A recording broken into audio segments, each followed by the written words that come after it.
Boa noite, pessoal. Muito prazer estar aqui com vocês. Essa é a nossa aula, né? Nosso workshop sobre suspense. Estaremos aí falando um pouquinho sobre o que é, como fazer uma boa história de suspense.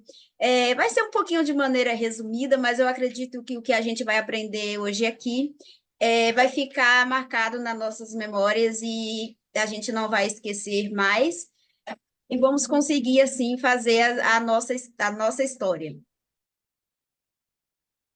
Boa noite, Ana. Tá bom. A Então, Mércia disse que não está conseguindo ouvir.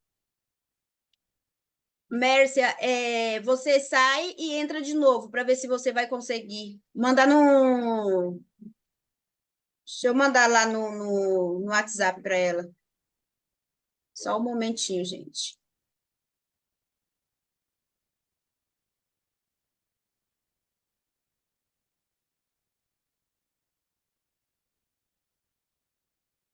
Conseguiu, Ana. Conseguiu? Consegui. Beleza. Aham. Beleza, então. É, eu até esqueci o que eu estava falando. A Você gente fez vai uma estar apresentação. aí a gente vai estar aí aprendendo, né?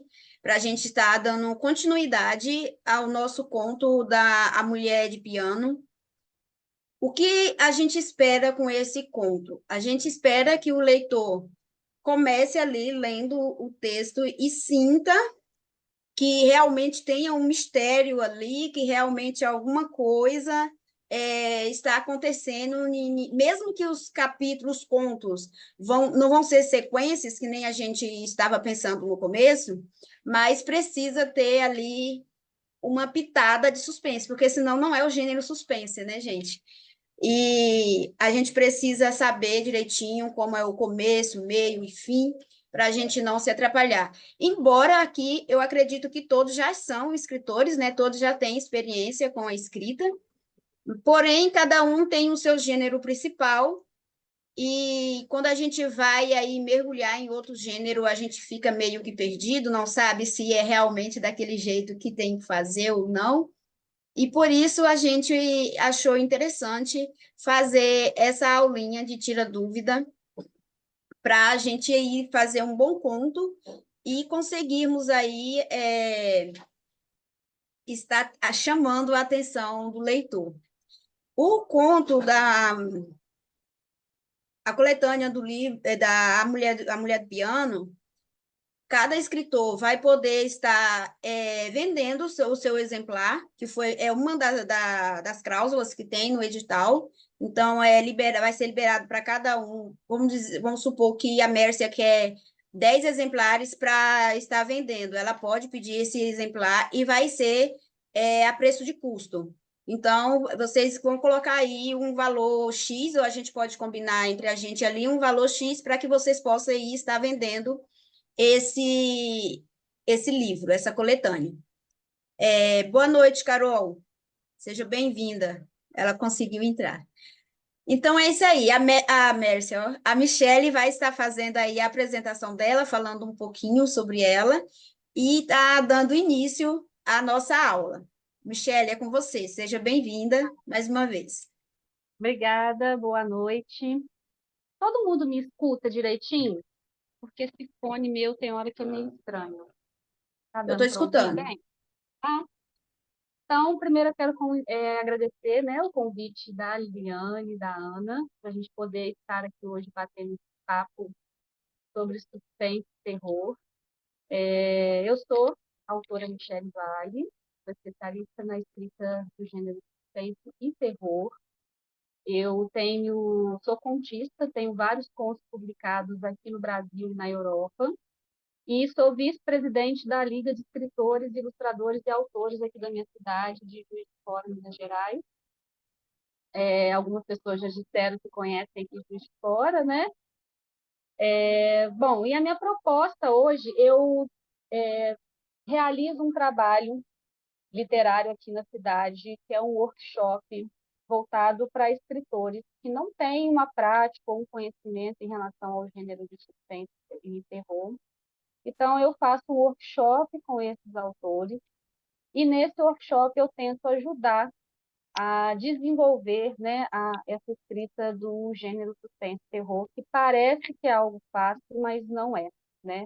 Um dos maiores desafios dessa literatura é manter o leitor ali ligado à sua história, né, e manter ele conectado ali com o seu objetivo maior, que é entreter esse leitor.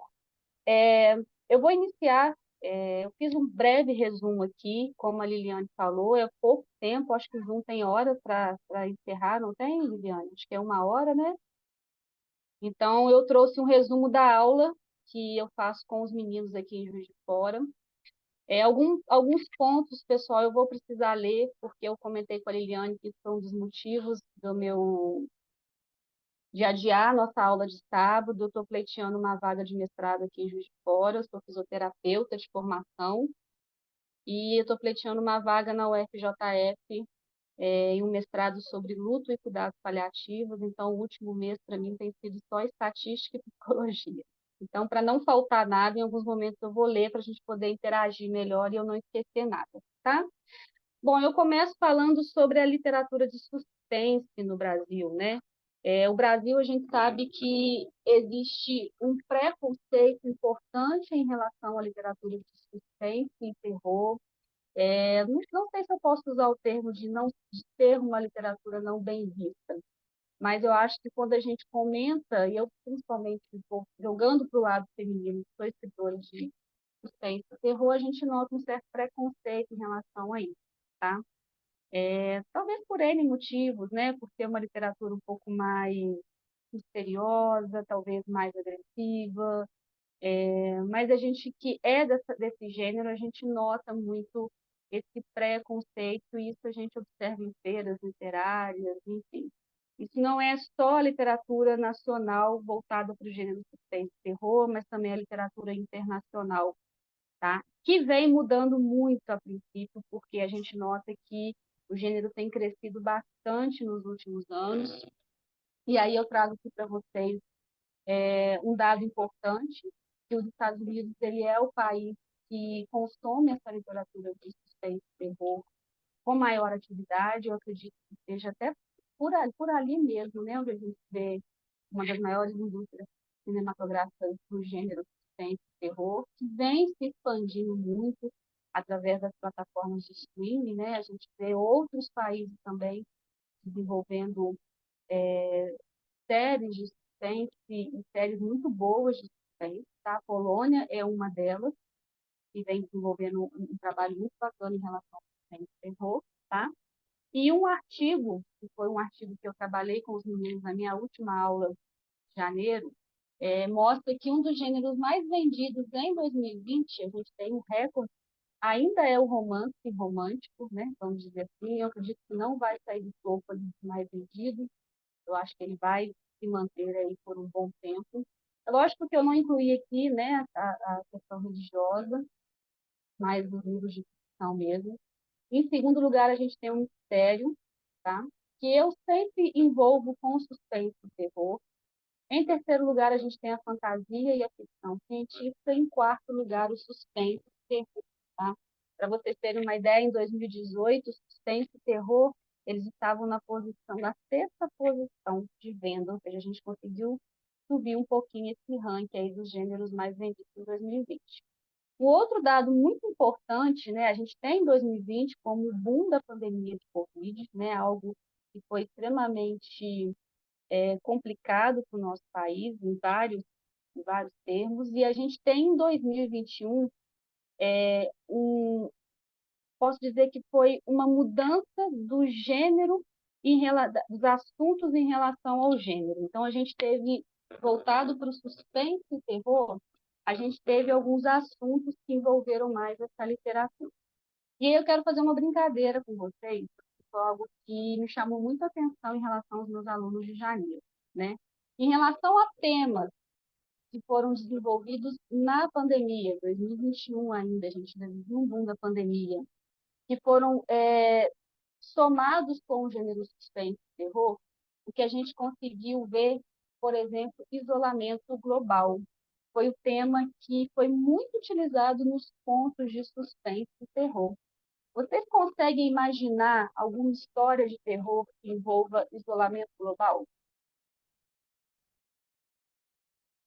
que vocês acham? O que vocês envolveriam num gênero suspense, terror e isolamento global?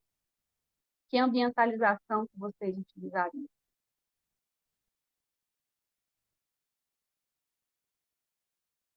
Levando em consideração aí a pandemia, que ficou todo mundo isolado dentro de casa, eu usaria o ambiente mesmo da casa mesmo, de uma casa, para E aí, começar a desenrolar a história. muitos temas foram relacionados à prisão domiciliar, tá?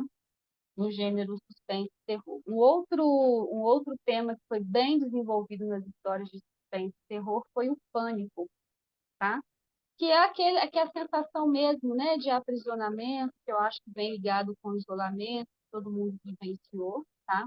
O terceiro tema que foi desenvolvido em histórias de suspense foram os desastres naturais, e eu vou exemplificar para vocês todos esses depois, tá? A Mércia está falando que usaria sítio. Muitos escolheram ficar sozinhos. Concordo, Mércia. Eu não cheguei a ler nenhum conto relacionado a sítios. Realmente foram mais relacionados a domicílio mesmo, casas e apartamentos. Distúrbios sociais e políticos também foi um tema que foi desenvolvido nos contos de suspense e terror, tá? E por último, as crises de saúde, né? Que era algo que nós estávamos vivenciando. A Carol, eu me inspirei muito no King. Ih, Carol, peraí que eu perdi seu raciocínio aqui. O livro A Dança da Morte aborda bastante sobre não somente isolamento, mas pandemia. O livro é perfeito, né, Carol? Eu amo esse livro. Bom, e aí quando eu perguntei isso para os meus alunos do workshop, alguns me responderam da seguinte forma, e eu quero ver se vocês concordam, tá? Em relação ao isolamento global, eles relacionaram com o livro, eu acho que eu não tenho esse agora, mas que virou um filme, que é estrelado com a Sandra Bullock, tá na Netflix, Caixa de Pássaros. Alguém que já leu ou já viu? É uma pandemia que acontece, tá? E essas pessoas, elas começam a se tornar agressivas por algum motivo. E por ninguém saber por que que essas pessoas se tornam agressivas, elas se escondem dentro de uma casa. A Mércia já viu. E o mais interessante é que elas não podem ver algo. E aí elas descobrem que os pássaros são os únicos animais que conseguem ver algo e não se tornar agressivo, como os outros animais. Então, é um filme bem interessante, virou um filme na Netflix. Então, ele fala muito bem dessa relação do isolamento, né, social, das pessoas estarem ali enclausuradas dentro das suas casas e um perigo iminente do lado de fora, né, sem saber o que é exatamente. Em relação ao pânico, as pessoas relacionaram o apocalipse, e aí tanto da parte religiosa quanto algum outro tipo de apocalipse, e aí surgiram tantas outras ideias. Em relação a desastres naturais, né, tsunami, enchentes, a gente teve também um aluno que falou sobre, achei bem interessante, aqueles furacões, né, americanos. E aí um deles citou um filme que chegou a ficar em terceiro lugar na plataforma da Netflix, que são Os Predadores Assassinos, que é um filme fantástico. Eu achei ele com uma sinopse bem bacana, bem envolvente. A gente vai falar de sinopse depois. Distúrbios sociais e políticos, não teve ninguém que soube opinar o que falaria, teve só um aluno que relacionou talvez com assassinato, algum jogo de intriga, traição. E crise de saúde, um dos alunos citou Guerra Mundial Z, que é um filme de zumbi, né, por uma suposta infecção, que é estrelado pelo Brad Pitt. Não tem na Netflix, mas já esteve na Netflix. É um filme muito bom, uma referência muito bacana, né, diferente do que a gente já viu aí de zumbi. Bom, continuando, dúvidas? Posso continuar?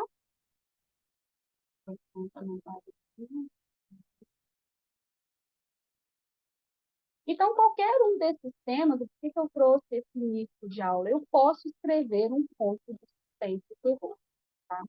Então, eu preciso trabalhar esses temas de uma forma que eu consiga envolver o meu leitor, que antes poderia não ter nenhum tipo de envolvimento. Então, como que eu pegaria um isolamento social e faria que o meu leitor tivesse a pretensão de continuar essa literatura, de continuar a ler esse conto? Eu precisaria trazer algo novo para ele, algo diferente, algo que ele ainda não tivesse lido ou visto em nenhum lugar, tá?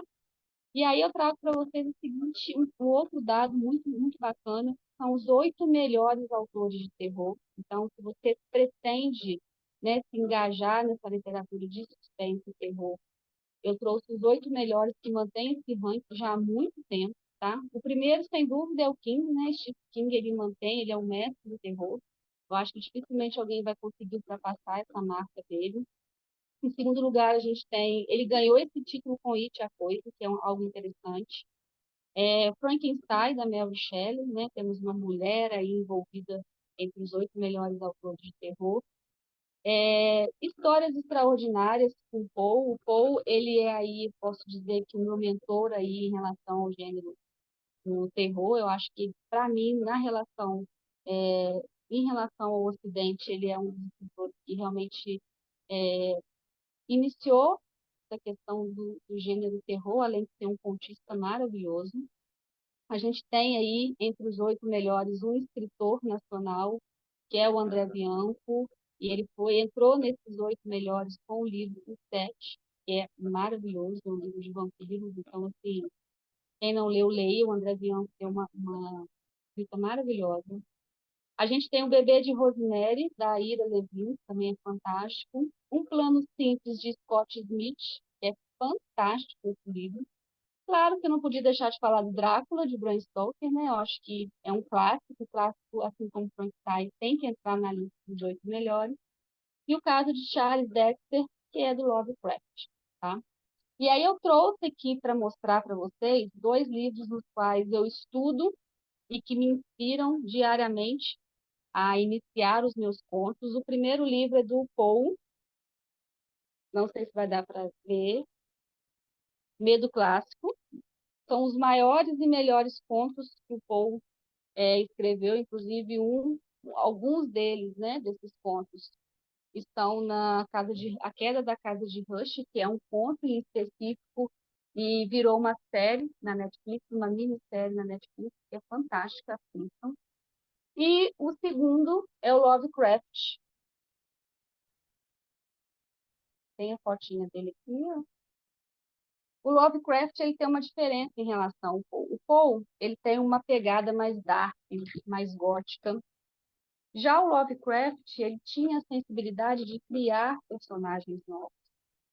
Então, os monstros do Lovecraft eram monstros que a gente nunca poderia imaginar que seria possível utilizar em alguma história, em algum conto, né? Então, o tipo de escrita do Lovecraft é fantástico, apesar de eu me inspirar mais na escrita do Poe, porque eu gosto de uma escrita mais dark, mais gótica. O Lovecraft, ele tem uma pegada bem diferente e vale a pena também ler os contos. Ele também é contista, é fantástico. E provavelmente em qualquer aula, congresso, qualquer coisa que vocês forem, essas 2 referências de Paul Lovecraft vão ser sempre faladas, tá? E aí eu trago uma coisa importante. Quando a Liliane e a Ana, né, a gente pensou em fazer essa aula, como eu disse, eu falo muita coisa no workshop, porque o workshop eu tenho um tempo muito maior para falar. E é uma dúvida muito constante em relação aos meus alunos, né? 2 temas que são a criação dos personagens assustadores, né? Como que eu crio esses personagens, o que que o meu personagem precisa ter, e como que eu crio um ambiente, né, sombrio, a minha ambientalização, como que eu faço isso, né? E a gente sabe que hoje, tanto o personagem quanto a ambientalização são 2 pontos extremamente importantes, os pontos, e eu estou falando de contos, tá, pessoal? Eu estou falando de romance, que prendem o leitor. A gente sabe que o conto ele é um pouco menor em relação ao romance, então a gente tem uma dificuldade maior de desenvolver os nossos personagens e até a própria ambientalização de uma forma geral. Então, como que eu faço um bom personagem utilizando pouco recurso? E aí eu trouxe algumas coisas importantes que eu passo para os meus alunos, tá? E depois, se a Liliane quiser e permitir, eu faço isso no grupo, tá, Liliane? Eu acho que é bacana, vale a pena. Eu vou ler alguns pontos para a gente poder começar a discutir, para não esquecer nada, tá? O primeiro ponto que eu acho extremamente fundamental na criação de um personagem de suspense e terror é explorar o medo. E explorar o medo não é explorar o medo do personagem. Dificilmente os personagens de suspense e terror eles vão ter medo de algo, concorda? Então, o medo que eu falo, explorar o medo, é do seu leitor. Então, o que que você pode usar no seu personagem contra o seu leitor? Então, eu trouxe aqui um exemplo para vocês entenderem. Existe um filme.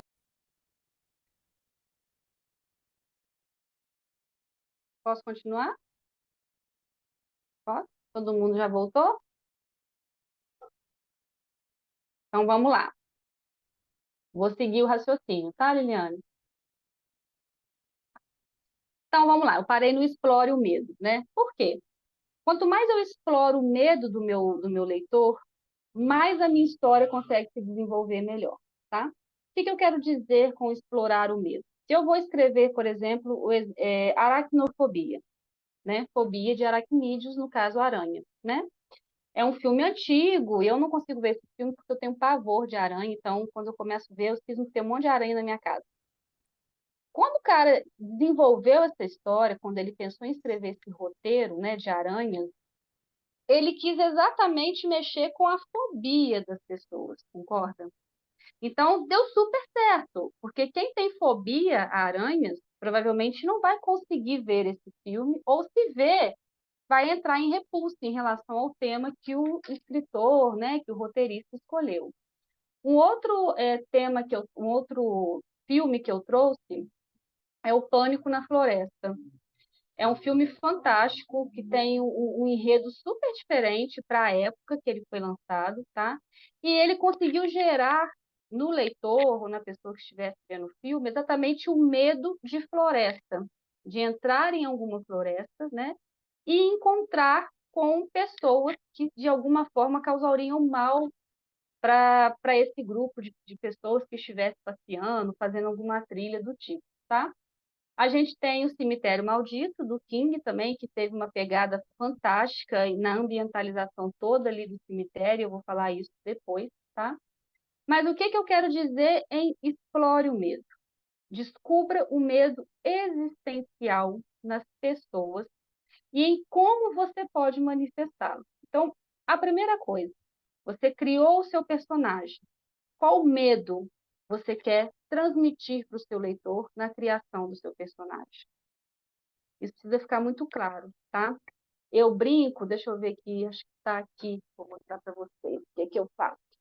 Quando eu vou criar os meus personagens, a minha casa parece uma cena do crime, tá? Eu crio as minhas histórias dessa forma, ó. Então, esses são os meus personagens. Eu vou utilizar um gato preto, o Egito. Então, eu vou idealizando aonde que eu quero que a minha história aconteça, o meu personagem principal, o antagonista e a protagonista. Aqui do lado eu escrevo todas as características que ela tem e todas que ele tem. E o que que move o meu personagem, o meu antagonista? Isso é importante, tá? E isso dá muito certo. A gente chama isso de planejamento literário. Isso vale para qualquer tipo de gênero, não somente o suspense e o terror. O problema é que o suspense e o terror ele é algo que precisa manter a atenção constante do nosso leitor. Então, se em algum momento você perde o raciocínio, você perde a atenção do leitor. Então, possivelmente, ele não vai continuar a sua história, ou ele vai falar que a sua história é ruim. Então, o primeiro passo para a construção de um bom personagem é saber qual medo você quer que ele cause no seu leitor. E aí você precisa começar a pensar no tipo de personagem que você quer construir. Aí eu vou pular para a segunda parte. Crie uma história de fundo perturbador. O que eu quero dizer com isso?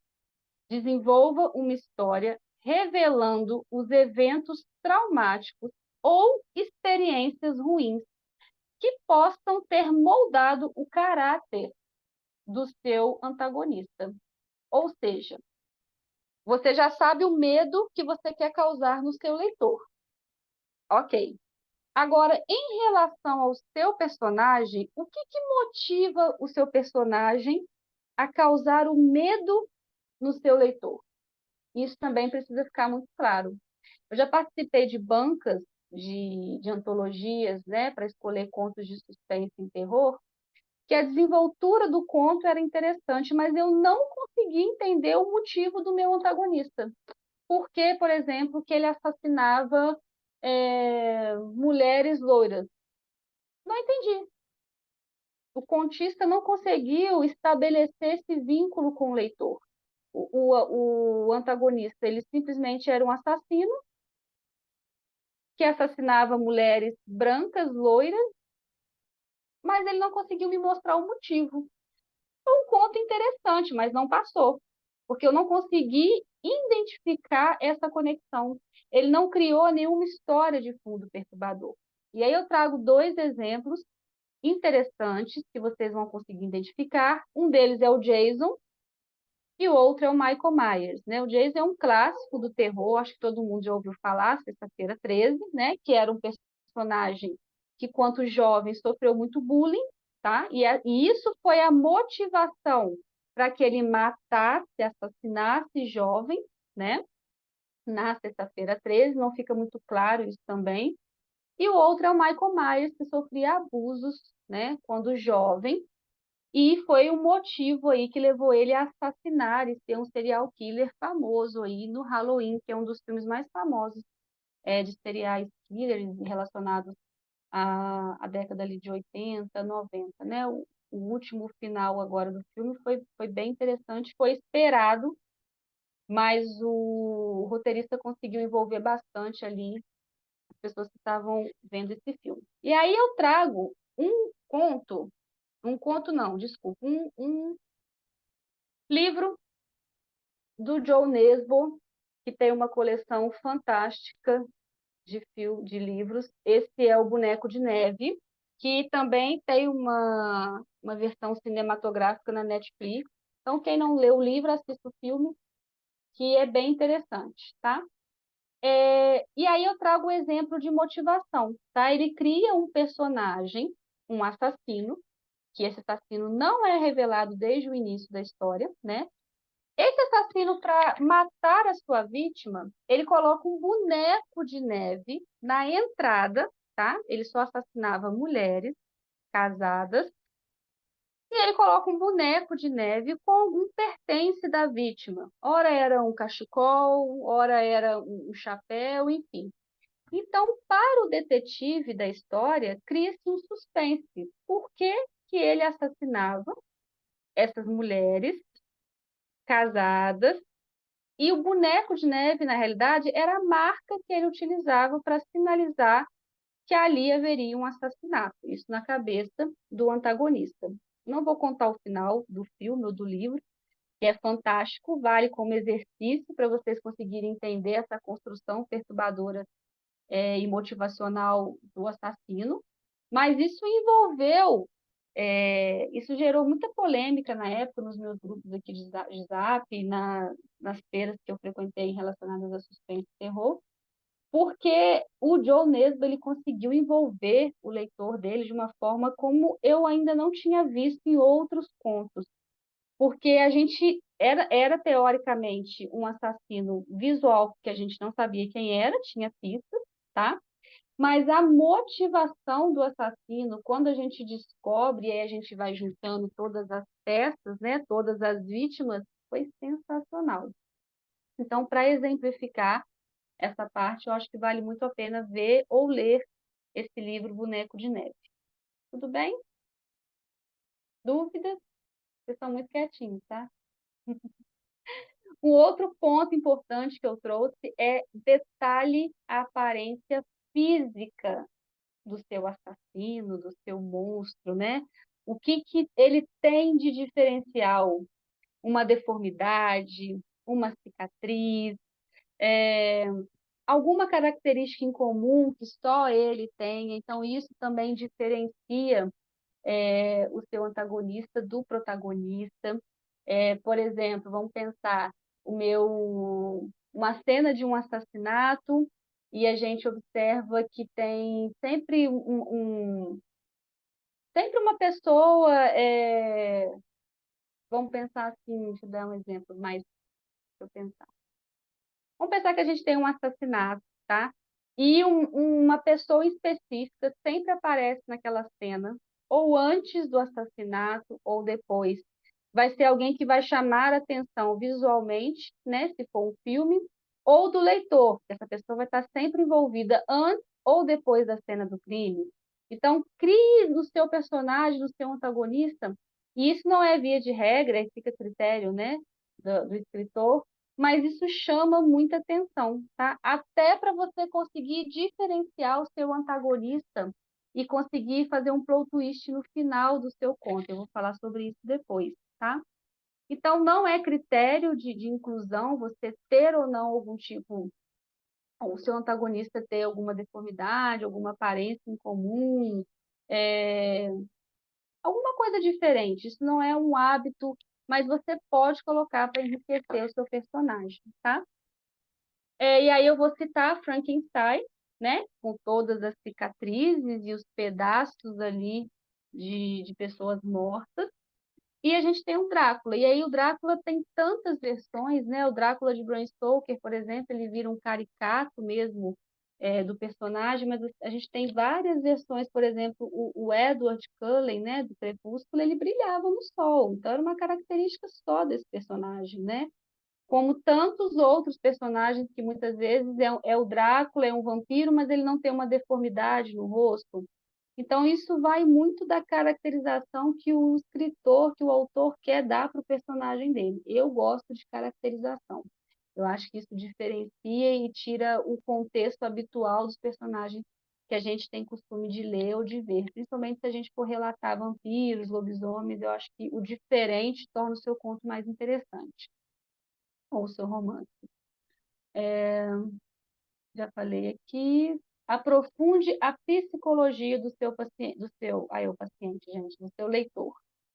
Considere as suas crenças distorcidas, as obsessões macabras, a ausência de empatia. A gente vê muito isso nos serial killers, né? Eles não têm essa empatia durante um assassinato. Então, acho que isso também é interessante, tá? E aí eu estou falando de várias partes específicas envolvendo suspense, terror. Não sei se alguém que tem costume de escrever, mas eu acho que quando a gente desenvolve a parte psicológica do nosso antagonista, do nosso assassino, a gente consegue criar um vínculo maior, né, e de entender, além do que motiva, que a gente já falou lá em cima, mas de certa forma da gente entender as suas razões psicológicas para tais acontecimentos, tá? E aí eu trouxe aqui um exemplo bem clássico, que é o Hannibal, né, do Silêncio dos Inocentes, a falta total de empatia durante os assassinatos, né, e como o psicológico dele era abalado e como a gente conseguia tentar, ou sempre tentava, na realidade, o tempo inteiro estar envolvido com o personagem, né, entender o que levava ele a fazer tais atrocidades. Outra parte importante que eu trouxe também de criar uma aura de mistério, né? Mantenha a ambiguidade do seu conto, fale sem revelar. Eu vejo muitos contos que lá no início o escritor ele já vai detalhando toda a cena, já vai detalhando características importantes do assassino, do monstro, enfim, do que se tratar do conto dele. Isso perde totalmente o encanto do leitor. Então, se a gente pensa em escrever contos de suspense, terror, que sejam premiados ou que concorram aí a prêmios importantes. Eu acho que essa ambiguidade em torno do personagem torna o seu conto muito mais assustador, tá? Então, revela as informações aos poucos, tá? Não jogue tudo de uma vez. A gente sabe, mais uma vez, que o conto a gente não consegue desenvolver tanto, mas depois eu vou ler alguns inícios aqui dos contos do povo, vocês vão entender o que eu quero dizer, tá?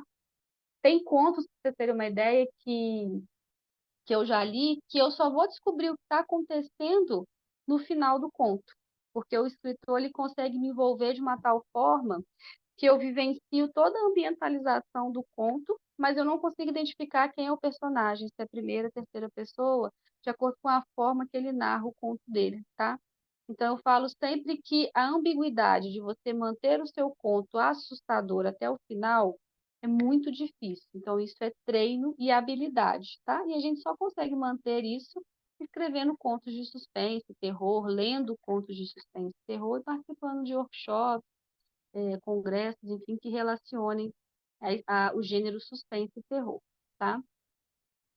Por quê? Porque isso aumenta a curiosidade do leitor, isso aumenta o impacto do personagem quando as suas verdadeiras intenções forem reveladas, tá? Por isso que é importante a gente criar essa áurea de mistério em relação ao nosso conto. Tudo bem? Dúvidas? Liliane está com uma carinha, está entendendo tudo.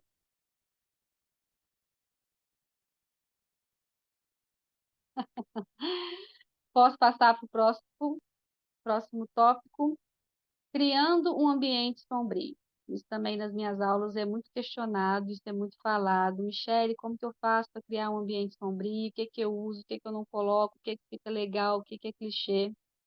Então, separei alguns pontos que a gente vai aqui falar de cada um aqui separadamente. Primeiro ponto aqui que eu coloquei, que eu acho extremamente importante, é iluminação do nosso ponto. Michele, o que que vem a ser a iluminação do nosso ponto? Eu gosto de penumbra. Por quê? Eu acho que isso aumenta o mistério, tá? Não é via de regra, obviamente, cada um tem uma forma de narrar, de descrever a sua ambientalização.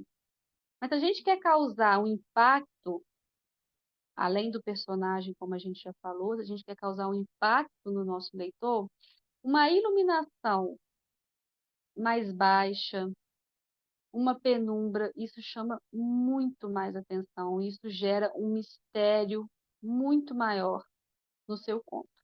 Principalmente se a iluminação estiver junta com o cenário, né? Uma casa antiga, uma mansão antiga, uma estrada pouco iluminada, talvez só com a iluminação da lua. Então, se a gente parar para pensar que a gente está escrevendo um conto aí, vamos pensar num lobisomem, e a mocinha está voltando de alguma festa, de um vilarejo, e ela está sendo só iluminada pela luz da lua. Quando a gente lê um conto assim, lógico que vai estar mais bem descrito, né? Estou falando só por alto. A gente já consegue identificar que, além dessa iluminação ser natural, que é a luz da lua, teoricamente, a gente consegue imaginar que algo está para acontecer, né? A gente não coloca uma mocinha ou um rapaz andando numa rua deserta de pedras e não vai acontecer nada, né? Então, quanto melhor for a sua narração em relação à iluminação, mais envolvente o seu conto vai ser, tá? Outro ponto importante que eu adoro, eu acho que é super diferente, é os objetos inanimados. Trabalhar com objetos inanimados nos nossos contos chamam muita atenção. E aí eu vou citar uma boneca muito famosa, né, nos últimos tempos, que é a Annabelle, da série Invocação do Mal, que eu li a história verdadeira nesse livro. Ed e Lorraine Warren, que é um casal de demonologistas. Essa é a verdadeira Annabelle, uma bonequinha simpática de pano, não é igual ao do filme, tá? Existe um relato aí que eles não autorizaram utilizar a boneca, mesmo que sendo feita novamente, com risco mesmo de acontecer alguma coisa. E a Annabelle é um objeto inanimado, né? O personagem em si não fazia nada porque era um personagem que era possuído por um demônio, tá? Então, a possessão demoníaca utilizava ali a boneca para fazer todo o mal com os personagens. Outro personagem muito caricato também, quando a gente fala de objeto inanimado aí dos anos 90, é o boneco Chuck. Acho que todo mundo já ouviu falar do Chuck, tiveram várias versões, né? A noiva do Chuck, enfim. para mim era um terror, eu não conseguia ter nenhum daqueles bonecos, fofões, nada disso aqui em casa, eu achava que ia criar vida. Mas explorava bem o medo, né? O medo da possessão. Um era uma possessão demoníaca, o outro era a possessão de um espírito do mal, né? Algo do mal que conseguia ter contato com o boneco. Então, são objetos inanimados, e aí não precisa jogar a questão demoníaca, dando só exemplos para vocês entenderem, mas tem tantos objetos inanimados que a gente pode utilizar, que também dá uma caracterização, uma ambientalização diferente do seu conto. Aí, é isso mesmo. É o clássico, né? Não, não tem jeito, não tem outro. Depois eu coloco uma outra questão importante, que é a passagem do tempo. O que seria isso? Uma noite tempestuosa pode levar a uma sensação de perigo iminente. Vamos pensar numa mulher dentro de uma cabana, uma escritora que se isolou para escrever uma história ou terminar o seu livro, né? E de repente cai uma tempestade torrencial e a gente já consegue imaginar que algo não muito bom vai acontecer com essa escritora, né? E aí a gente pode brincar com essa cena, né? Isso automaticamente já passa, porque a gente já sabe que é um filme, um livro, um conto de suspense. Então, se eu inicio a minha narração falando que era uma noite que caiu uma tempestade torrencial, a gente já imagina que essa tempestade vai ser um limitante para essa personagem, né? Ninguém sai à noite numa tempestade torrencial. Então, a gente já imagina e correlaciona que algo obscuro vai acontecer ali. E aí você pode brincar com a imaginação do seu leitor, aonde eu falo que talvez seja mais interessante você desenvolver todo o cenário e a sua protagonista, nesse caso, ser a coadjuvante, tá? Se tratando de um conto, para quando você utilizar o que você realmente gostaria de falar, né, que é o que vai acontecer, um assassino, alguma presença sobrenatural, o seu leitor já está bem ambientalizado com tudo que acontece, ou seja, ele já vai entender que todo o seu processo narrativo vai acontecer dentro da casa devido à tempestade que cai lá fora, tá? Um outro exemplo que eu trago aqui é o relógio, né? Que a gente escuta muito aquele tic-tac. Isso também é muito assim, agoniante, porque a pessoa, teoricamente, ela está, às vezes, escrevendo, vamos usar o mesmo exemplo de uma escritora, escrevendo algum conto numa casa, talvez um apartamento normal, né? E esse tic-tac do relógio causa uma certa agonia em quem está lendo esse conto, porque isso já diz entre linhas ali que algo pode acontecer, ou seja, a gente tem a marcação do tempo, né? Quando você consegue descrever esse tic-tac do relógio, já subentende-se que existe uma marcação de tempo, que algo está prestes a acontecer, né? O escritor ele traz para você essa sensação de marcação de tempo, tá? Outro ponto importante é a arquitetura do ambiente. Eu acho que cada portas rangendo, janela rangendo, as próprias mansões, um piano, né? Então toda a arquitetura do local também ambientaliza muito bem o seu conto, o seu romance. Traz o leitor para o seu lado, no sentido de que ele vai conseguir observar que o cenário onde o protagonista está requer um cuidado, requer uma atenção maior. Se eu narro um hotel abandonado, onde um porteiro escuta um barulho no porão ou em algum quarto específico que estava desativado, já me entende ali que esse hotel não é tão abandonado quanto parece, né? Então, a descrição do hotel, um relógio quebrado, um hall com cadeiras quebradas, enfim, toda essa ambientalização arquitetônica já me mostra ali que algo não vai muito bem com a sua narrativa do seu conto. A presença da natureza, né, uma floresta densa, nevoada, um uivo de um lobo, que não necessariamente precisa ser um lobisomem, né, mas um uivo de alguma história que você esteja narrando próxima à floresta. Essa questão da natureza também gera um impacto muito importante nos contos de suspense e terror. Outro ponto importante é a mudança de clima, uma chuva que não passa, o protagonista resolve sair de casa num vilarejo e se depara com uma neblina ou uma névoa espessa que atrapalha a visão, e a gente sabe que em determinado horário que esse protagonista sai, algo pode acontecer. Então, acho que isso também acaba gerando um suspense, um mistério muito maior, né? E gera a sensação de medo, de agonia no seu leitor, né? Ah, meu Deus, ele vai sair ali, naquele local onde já aconteceu algum assassinato. Então, todos esses pontos de ambientalização do seu conto são fundamentais para tornar a sua história bem mais interessante. E muitas vezes a gente não consegue compreender isso. Muitas vezes a gente acaba deixando tudo isso passar despercebido, ou narra-se muito pouco, ou a gente não consegue expressar da forma que a gente pensa isso na escrita, tá? Isso acaba atrapalhando ou confundindo o seu leitor. Tudo bem? Dúvidas?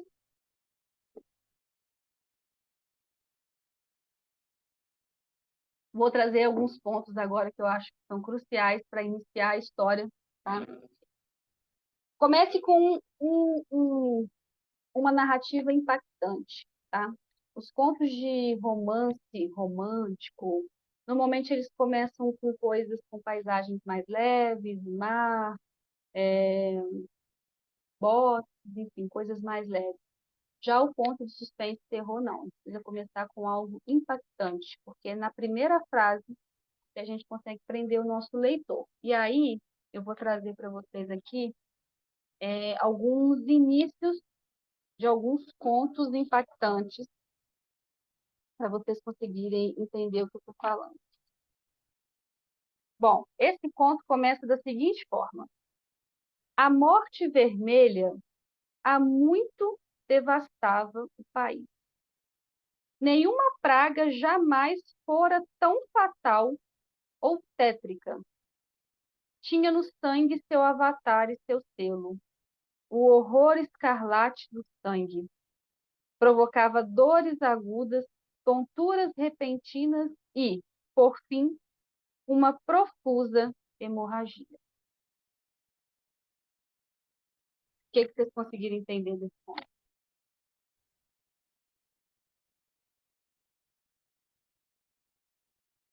Quase nada, né? Ele é um conto do Poe, vou narrar aqui contos do Poe.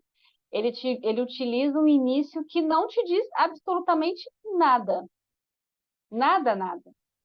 O que gera o mistério do conto. Esse conto, ele chama... Está aqui, O Baile da Morte Vermelha. Então, pode ser várias coisas esse Baile da Morte Vermelha. E isso que eu quero trazer para vocês, esse início impactante. E aí eu volto aqui, ó, numa passagem bem importante, que ele fala assim: mantenha certa ambiguidade em torno do personagem assustador. Revela informações aos poucos, criando suspense e curiosidade no leitor. Ou seja, ele não revelou nada. Percebem isso? Não sei quem é meu personagem. Não sei. Ele simplesmente ele narra um cenário aqui, uma ambientalização, que eu vou ter que ler esse conto para entender esse começo.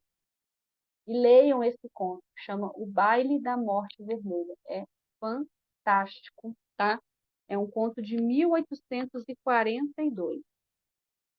Vou ler um outro trecho do início do conto O Gato Preto, de 1843, do Poe. Para a narrativa fantástica, embora prosaica, que estou prestes a relatar, não espero ou peço crédito. Eu seria louco se de fato esperasse por isso, sendo uma história cujas evidências são rejeitadas por meus próprios sentidos. Contudo, não sou louco e, com toda certeza, não foi um sonho. Olha, olha o mistério desse ponto, gente. O que o Poe está prestes a relatar, que já deixa para a gente aí a sensação de que é algo muito estranho, porque ele relata que não está louco, apesar do que ele vai relatar. Então, percebe como isso induz o leitor a continuar, que dá essa sensação para o leitor de que algo não está bem, que algo vai acontecer e que não é algo bom, porque, de certa forma, deixou o narrador louco. algo que não está tão transparente. E a gente, para descobrir o que é, vai ter que continuar essa leitura. E só mais um aqui para exemplificar, que eu falei anteriormente, A Queda da Casa de Usher, de 1839. Ao longo de um letárgico, sombrio e silencioso dia de outono. Olha ele utilizando a ambientalização no conto. Quando as nuvens pairavam baixas e opressoras no céu, percorri sozinho a cavalo uma área particularmente desolada da região e, por fim, envolta nas sombras crepusculares que se avizinhavam, avistei ao longe a melancólica casa de Usher. Também não tenho nada de escrito aqui. Não tenho noção, lendo essa parte, esse início do conto, do que vai acontecer. Eu sei que tem uma casa. Eu sei que não está um dia bacana. Está um dia sombrio, letárgico, melancólico. Mas o que vai acontecer, eu não sei. Então, percebe como que é importante iniciar um conto sem descrever o que você vai falar? Porque isso gera impacto para o seu leitor. Eu não tenho a mínima ideia, eu já li todos, mas se eu não tivesse lido, eu não teria a mínima ideia do que o Paul está querendo dizer nesse ponto. Como eu acho que vocês também não têm a mínima ideia. Só lendo para vocês realmente descobrirem. E posso dizer mais uma coisa, eu só descobri no final. Ele consegue prender deste jeito, nessa narrativa, o leitor até o final. E só no final que ele consegue desenvolver o antagonista. E, na realidade, depois que você volta no texto, está o tempo inteiro desenvolvido entre linhas, mas você não consegue perceber, tá? Fuja do óbvio, fuja dos clichês. Eu falo muito isso nas aulas, porque o óbvio é chato, todo mundo já sabe o que vai acontecer. Os clichês são péssimos, tá? O que são clichês no mundo de suspense e terror? Você narrando a cena da mulher em banheiro, lavando o rosto, quando ela abaixa para lavar o rosto, quando ela levanta, tem alguém atrás dela, tá? Um barulho no porão, um barulho no sótão, a mulher pega uma vela ou um celular com a lanterna, enfim, e vai lá descobrir o que está acontecendo. Alguém bate a porta da casa às 11, meia-noite, a mulher olha pelo olho mágico, não tem ninguém. É óbvio que a pessoa não iria abrir a porta, você vai lá e faz com que a sua personagem abra a porta, não tem ninguém, quando vê a campainha toca de novo, ou seja, isso é óbvio, isso é clichê, isso é chato, tá? Já li muitos contos que envolvem esse tipo de narrativa, não tem interesse nenhum. São contos que até vão fluindo bem, mas quando começa a utilizar o óbvio, o clichê, ficam chatos e provavelmente não passam em curadorias de suspense e terror e já são eliminados de cara. E normalmente o curador, o jurado, ele nem termina de ler esse conto por conta disso, tá? Escreva uma boa sinopse. Os meus contos todos têm sinopse, meus contos todos têm capa, tá? Então, se você quer ser um contista de suspense e terror, a sinopse é algo fundamental, tá? Que diferencia muito você de outros escritores que simplesmente só escrevem contos de suspense, tá? Então, uma sinopse bem feita, ela, vamos dizer assim, é 60% da curiosidade do seu leitor de lá ver e ler o seu conto, tá? De buscar o seu conto. Uma capa, gente, capa é extremamente importante, tá? Capa a gente já sabe, é independente do suspense e terror, para outros gêneros também, é praticamente metade da venda. Capa é algo extremamente importante. Eu já comprei vários livros aí por capa, tá? E às vezes a história não era nem tão boa. Então, capa é algo fundamental. Então, invista em capa. Eu sou capista também, me especializei nesse gênero suspense e terror.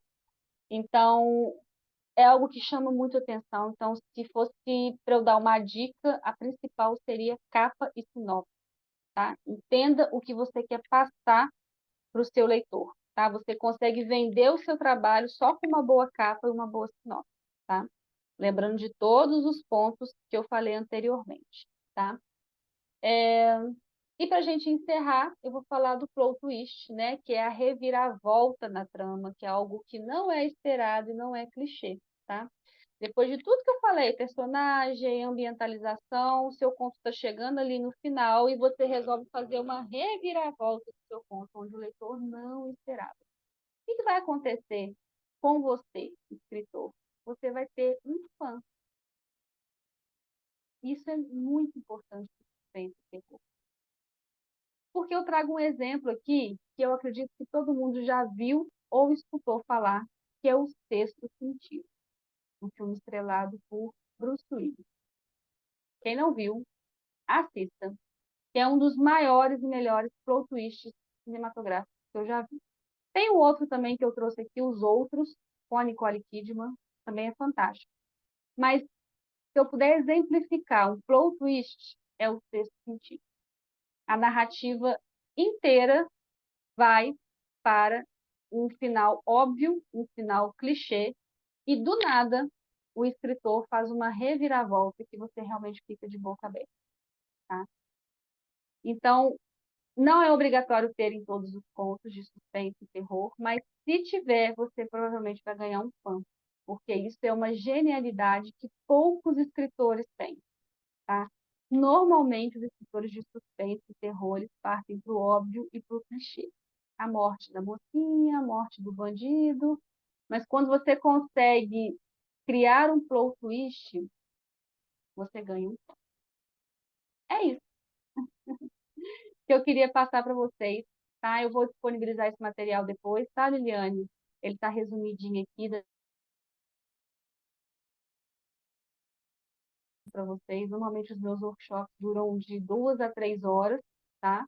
Então eu trago subgêneros, eu trago como criar uma sinopse atraente, então como criar uma capa vendável, mas aqui não dá tempo da gente falar isso tudo e teria muita coisa também. Então, eu acabei escolhendo o personagem e ambientalização. Eu acho que é algo que gera mais dúvida aí para você. Obrigada, gente. Pessoal, muito obrigado pela presença de todos. Se por acaso vocês tiverem alguma dúvida, vocês podem estar colocando lá no grupo, tá? Na hora que estiver fazendo a história, pode estar colocando lá no grupo, que aí a Michelle pode estar respondendo lá pelo grupo mesmo para vocês, tá bom? Beijão, até a próxima. Obrigado, Michelle. Obrigada, Até a pessoal. Boa próxima. noite. Até a próxima. Boa noite, pessoal.